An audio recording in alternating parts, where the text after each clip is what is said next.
Look. Tawag dito Jungle Bolo. Haba rin siya, mga 18 inches. So sa mga palengke, gawa to sa Pilipinas eh. Ang gamit nila dito yung parang spring leaf ng sasakyan. Yan o, 2 layers siya para mag-flex. Ano kasi ito yung nag-flex tapos matigas. So bagay na bagay sa knife, no? So flex pero parang samurai. Tawag dito yung black iron to, yung parang pinagbabaga ng gusto tapos nilulubog sa oil, sa used oil. So yung yung muelle o yung leaf spring ng mga sakyan, yung parang shock absorber ng mga jeepney, yun ginagawang ganito. So sa mga palengke 250 lang to. Tignan mo, oh, yung hawakan niya is made of tire, so nare-recycle pa yung tire. So lahat ito galing sa jeepney, no? Yung gulong ng jeep at saka yung shock absorber ng jeep. Tapos alam niyo yung may pelikula si Rambo, yung sabi niya, may kausap siyang babae na Vietnamese ba yun, sabi niya, Rambo, what is your lucky charm? Sabi niya ang lucky charm daw ng babae is the jade pendant. Sabi naman ni Rambo, I guess this. Well, kung outdoorsman ka, sasagipin ka nga nito kasi kita nyo naman sa mga movie ni Rambo, ginawa niya itong pang hunt, ginawa niya itong pang defend, ginawa niya itong panggawa ng bahay, ng shelter. Pwede kang mag-chop dito, maghiwa ka ng gulay, ng di ba? Ng kamati, sibuyas, pwede. All in one, ika nga. Ang gusto ko pakita sa inyo kung gaano ito talaga katindi kasi kaya nito magtumba ng puno. Kahit gaano kalaki. Ginagamit ko na ito noon pa. Gumagamit din ako ng axe pero parang mas nagugustuhan ko yung ganito. Basta kailangan matalim.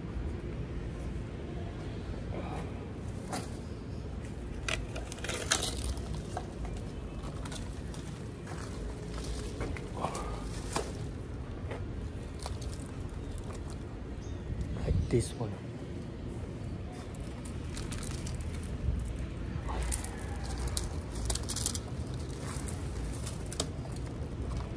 Gagawing live drift mode ng mother ko, no? So utos ng mother ko to kasi yan ang bahay niya, gusto niya palitin yun, kaya kasi duhat, maganda bunga, kaya lang katabi masyado ng bahay. Tignan niyo mabuti yung cut, tignan niyo mabuti yung cut kung paano mag cut to. Kanya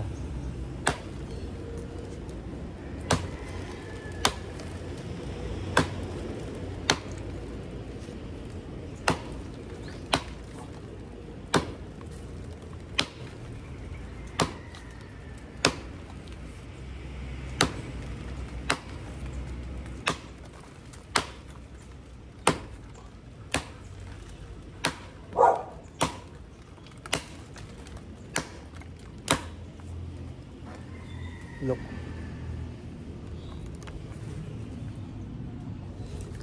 V formation. Ilang strikes lang yun, ilang strikes lang. Ganun na nangyari, no? So pagka ganyan naman, bawa yan, mga yan. Actually magka-gardening ako so hindi ko dinidestroy ito, nagbabawas lang ako kasi mabilis sila tumubo. See? Diba? Ganun lang. Ganun siya ka-effective. Tapos mamaya pakita ko sa inyo yung panghasa nito. Actually kung gusto mo makita yung precision hasa nito,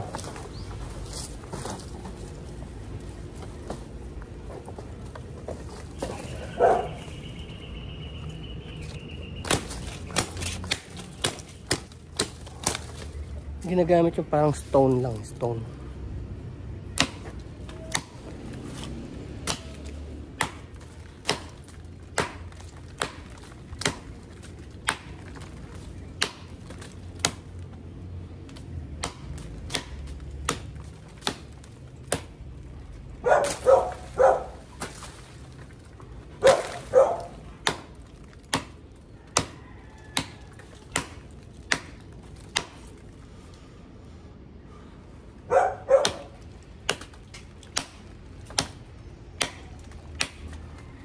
di ba?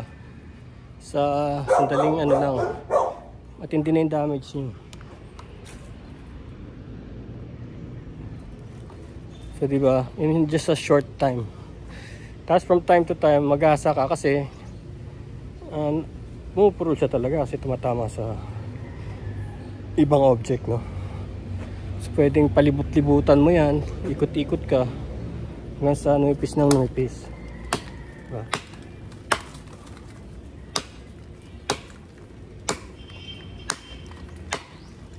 Just let it hit, gano'n.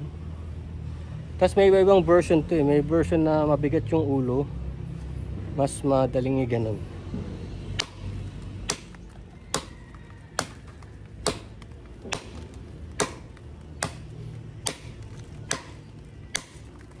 Ito kasi I believe sa ano to eh, sa south.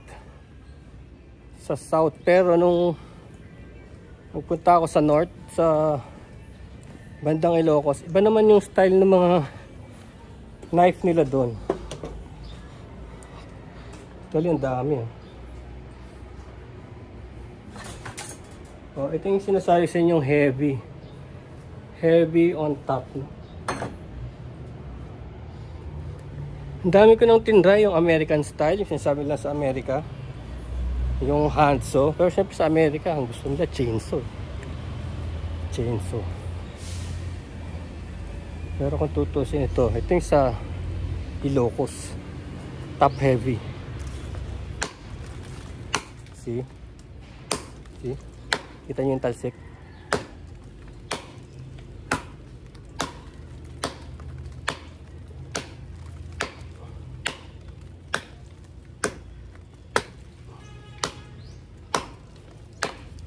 Tapos yun, parang i-enjoyin mo lang kasi parang exercise siya.